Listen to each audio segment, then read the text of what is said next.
And hello, everybody, and welcome to the Be Real, Get Real podcast. I'm your host, Nancy Matthews, and today I have with me Laura J.K. Beers, one of our members from the Melbourne, Florida area, and we're going to be talking with her today about her journey into the path and the process and the business that she is now living and thriving in. Welcome, Laura. Hi, welcome.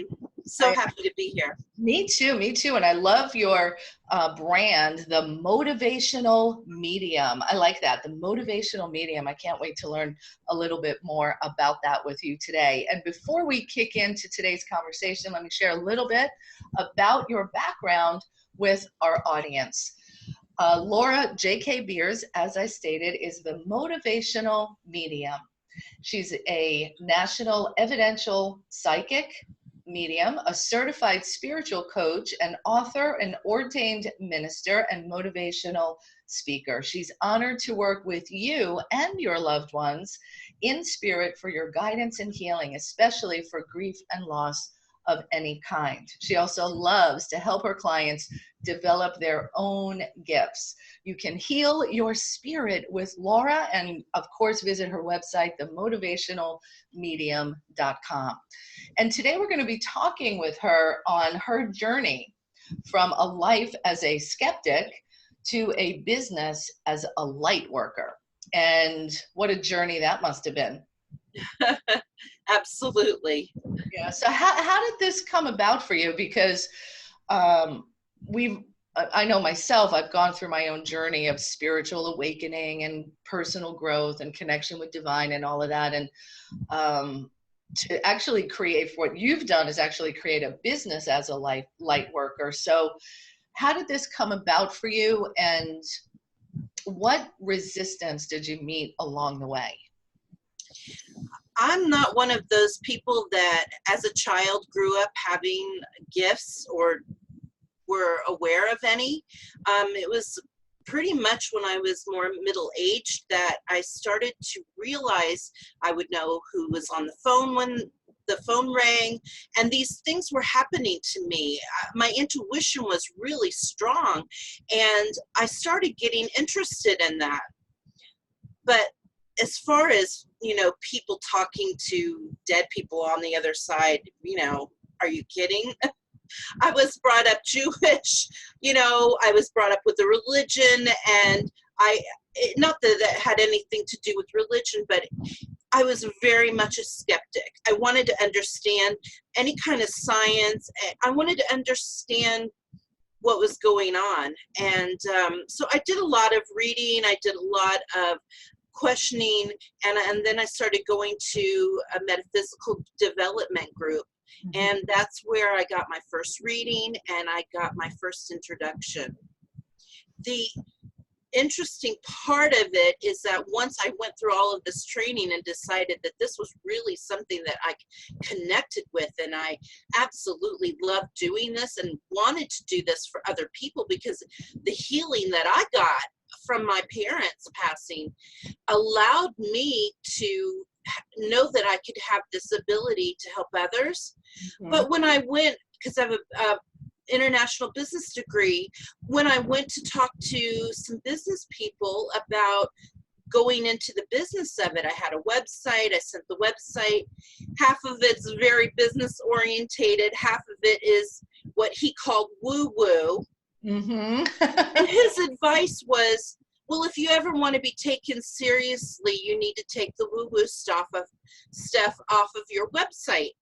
And that upset me. I mean, I literally cried. And for about 2 days, I really just sat with that and realized that what I actually needed to do was go towards it, because that was what my passion was.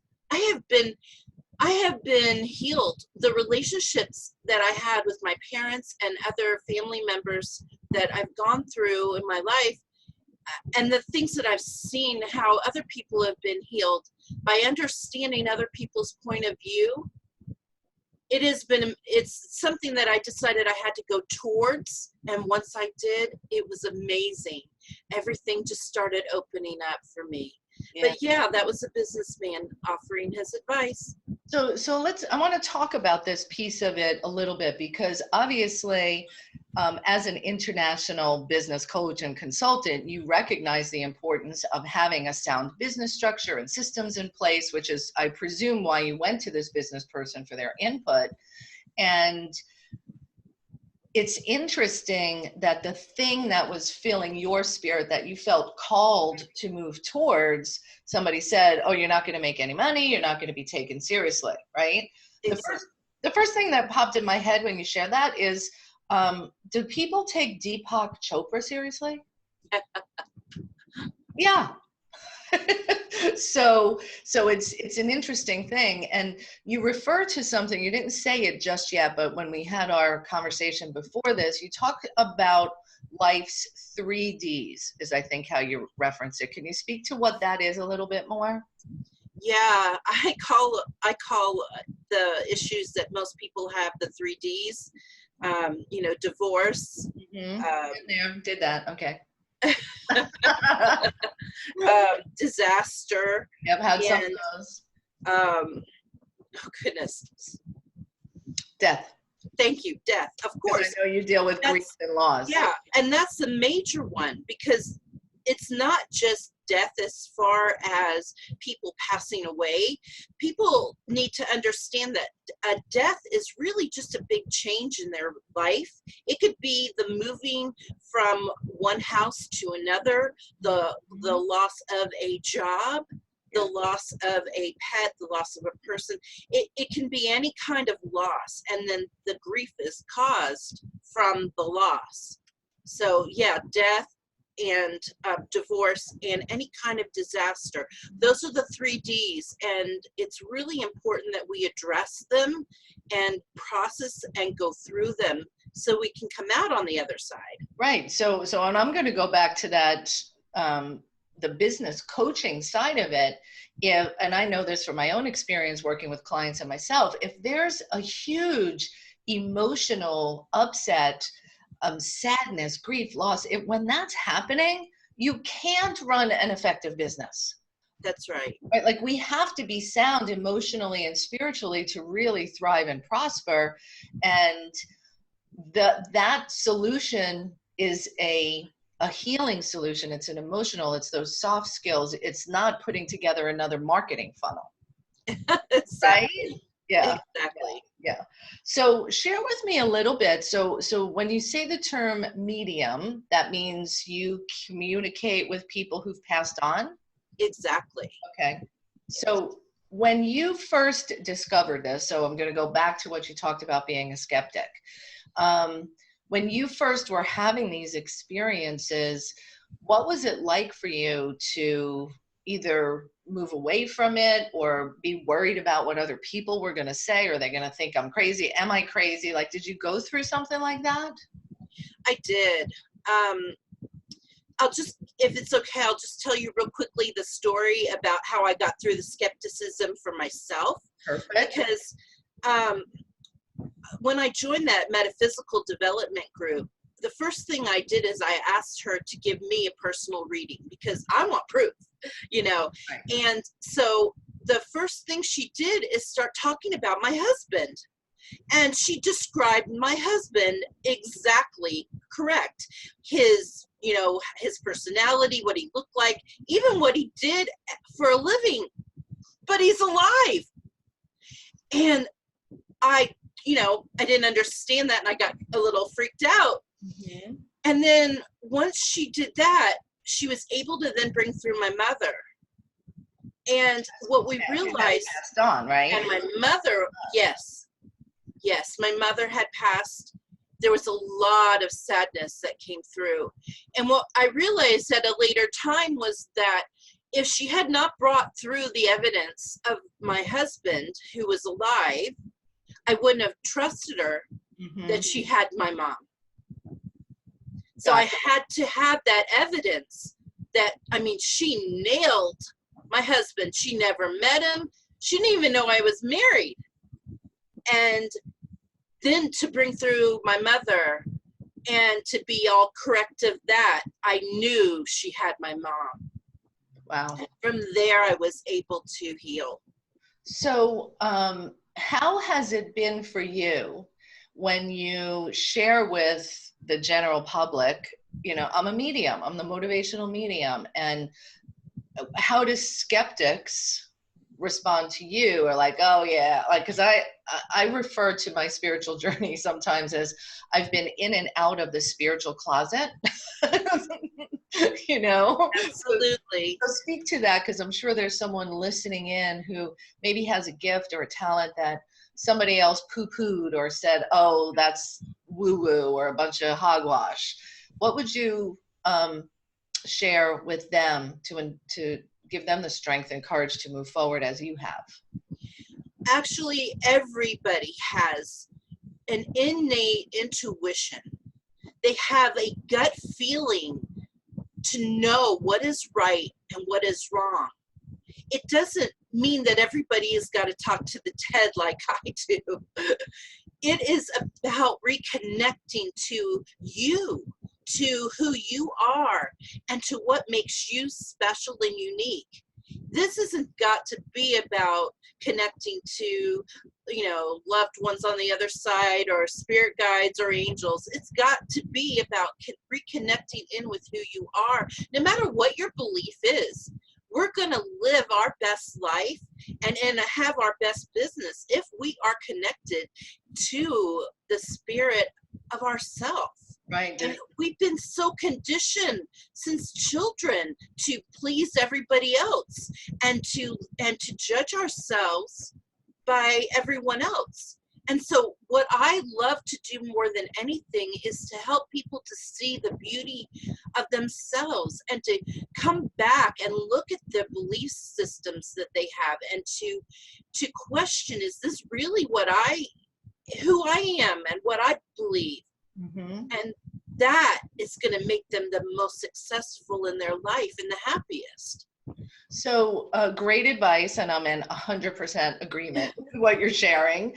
And I find for myself, anytime that I veer away from what really is in my spirit, in my vision and what I want, when I veer away from it, I notice that things become more difficult, like work becomes more challenging and there's less ease and flow to it. And this goes all the way back to when I had my title company, and I was loving and thriving in that. But when I started to not enjoy it and I was being moved towards something else, even though I didn't know what the something else was, you know, the clients dried up and business was challenging and I had problems with my employees. Like I wasn't feeling happy from within, and then the evidence on the outside looked the same as I was feeling on the inside. Does that make sense? Absolutely. Yeah. So I love that. That's what you support people in doing. When you decided to make this shift and you began sharing this new direction and new passion with people who knew you, family, friends, existing business colleagues, what kind of response did you get? You know, it was really interesting. The majority of people were, even if they weren't believers, they were very supportive of me. Beautiful. And I can tell usually by watching someone's face whether they are on board or not, and that's okay. I learned that I have to be out of the spiritual closet, like you said. Really, from that day that businessman told me, you know, you're never going to be taken seriously. Don't tell me I can't do something, because then I'm going to do it. Power girl. So you know what? I just decided that I have to honor who I am and what I stand for, so that I can help other people to do the same thing. And that if you don't believe that, and you don't believe in what I do as far as the mediumship part of it, that's okay. Mm-hmm. It's not, I don't have to do that part of my business with you. My goal is to get you back to being your best you. And if mediumship as one of my tools can help you get through some of the grief and loss so that you're clear visioned, so you can see yourself and what you need, well, then we'll do it that way. Beautiful. You know, Yeah. I can't hold myself back any longer. I did that for too many years. Well, and so I think that most of us have been through phases of that. So was there a particular, I know when that business coach told you you can't, and you're like, I can, how did you find, because initially it was devastating or hurtful. So how did you summon up the courage to move forward with what was important to you, regardless of what other people were saying? Well, to be honest, like I said, it was about 2 days of just wallowing in, oh my gosh, I thought I found my passion. And now I've got this, prominent businessman telling me that this is not a good thing. And just, I realized that I have to honor myself.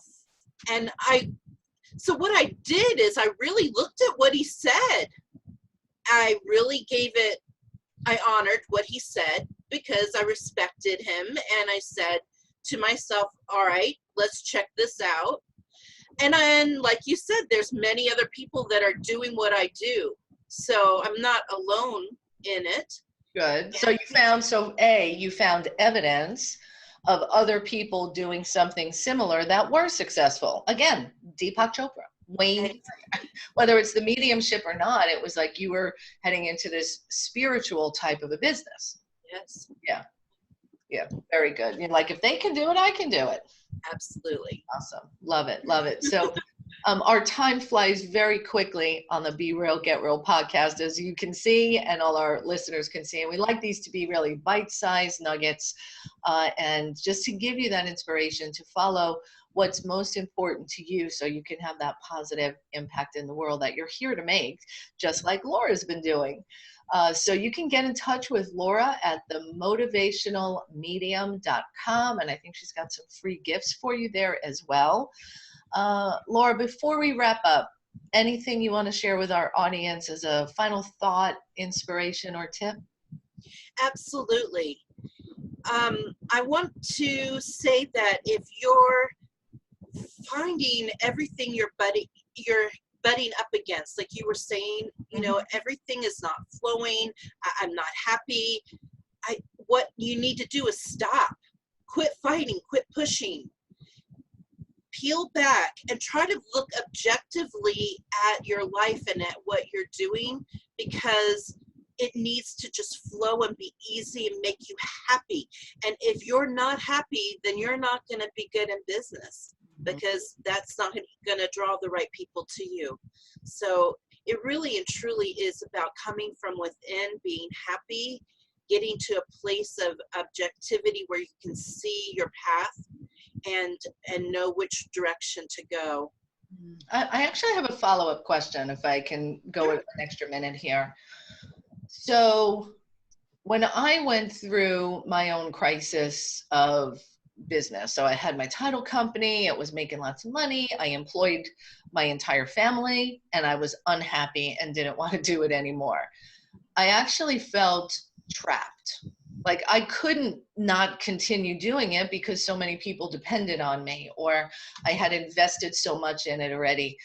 And that feeling of being trapped was real for me for well over a year. So if someone's listening in and like, oh, that's fine and good, and tell me to get happy, but I have bills to pay, I have a job, I can't just quit and stop. Yes. What do you suggest? And of course, it's not that easy as stop and get happy. And I don't mean it to be that way at all. Mm-hmm. We have to work ourselves to this place. I mean, we've been conditioned since we were children to please other people and to have guilt over it if we're not. And especially if they're your family, right? Yes, yes. So it's a matter of processing through bit by bit and getting yourself, okay, I can be happier over here, and then I can use that happiness and help me to move to this area, and so it can be a process that does take a shorter period of time. Right. Like a building, you know, find yourself a Exactly. little bit of happy. And then Exactly. like a little happy, if I'm hearing correctly, it opens the door for a little more happy. And then in that space of feeling happy is where you can tap into the zone. And what I did, because I didn't know what to do, and I actually, my happy started to come from, I became a guardian ad litem working with children in the foster care system. Yeah. Totally unrelated to business, to anything I was doing. And it opened the gateway for me to experience happy again and feeling fulfilled and providing value. So it's not necessarily going to be something related to business. It could be take up painting, take up the guitar, it's just whatever makes you happy, right? Exactly. Beautiful. It's getting you back to you. Who are you? Awesome. Laura, thank you so much for being our guest today on the Be Real, Get Real podcast. I appreciate you and applaud your courage and commitment to follow your true north and guiding others in doing the same. Thank you so much for having me. Yeah, it's my pleasure and my purpose. And be sure to connect with Laura at themotivationalmedium.com. And if you've got questions, you can go ahead and put them in the chat below, and we'll get back to you just as soon as we can. And thank you for joining us today for the Be Real, Get Real podcast. Bye, Laura. Have a beautiful day. And to all our listeners, get out there, be real and get real and enjoy the journey.